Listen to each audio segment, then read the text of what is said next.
So you say that you have accepted Christ as your Lord and Savior. Let's take a quick look at John chapter 15, verse 16 to see who is doing the choosing and the accepting. Ye have not chosen me, but I have chosen you. You see, as though Christ needed your validation and your acceptance on whether he chooses to rise in you or not. Imagine a kingdom. Naturally, in that kingdom, you will find a king. Imagine that king riding one day by the house of some random peasant who doesn't even know his own king. And the king stands in front of his door and he's like, I want to enter. Is the peasant then going to say, yeah, I'm accepting you. I'm accepting you. Yeah, you may come into my house. As though that king with his 10,000 knights behind his back needs your validation, your acceptance to come into your peasant hut. Are you kidding me?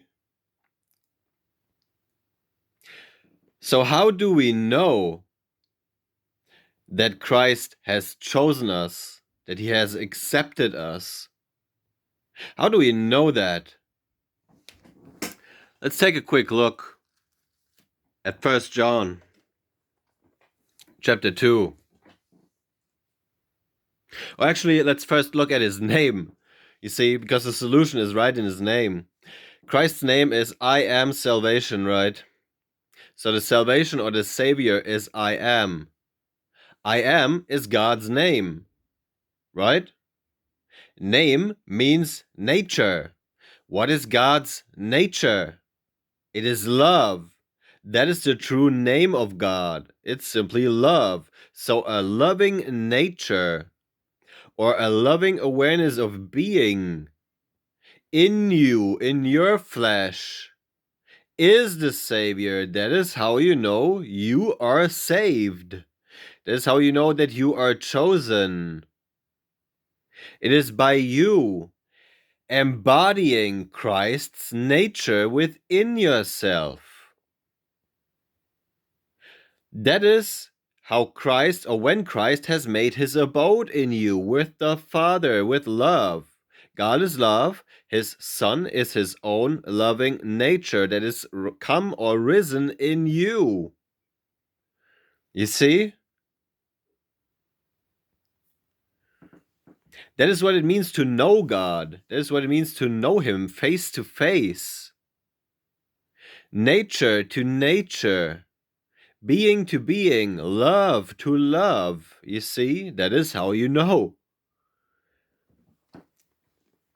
1 John chapter 2. Let's start at verse 3. And hereby we do know that we know him, if we keep his commandments. What is his commandment? It is to love your neighbor as yourself. Love, right? It is to love God with all your heart, your mind, and your soul, with all of your thoughts, feelings, and being. Do you see? It is simply to embody his loving nature in you, which is exactly what his name is telling you. You see, the letters of his name are just a sign of his true name, of his true nature, which is a loving nature. That is Christ's true name. It's love. Love. That is how you know that you embody him, that he has chosen you, that he has chosen to make his abode in you. It is when you embody his nature. You don't do any choosing. You don't do any picking. You don't do any accepting. You see, Christ chooses in which vessel he chooses to rise. Nobody chooses him. Nobody accepts him. He does the choosing.